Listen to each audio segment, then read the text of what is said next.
National Weather Service in Wilmington has issued a flood warning for southern Adams County in southwestern Ohio until noon.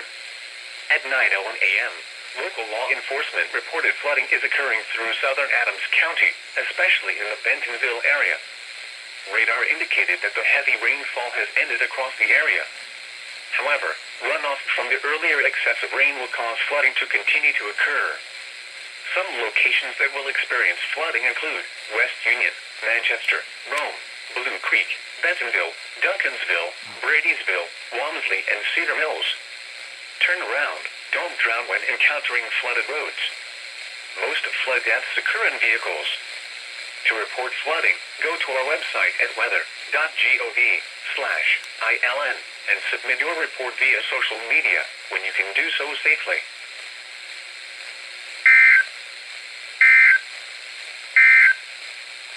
The National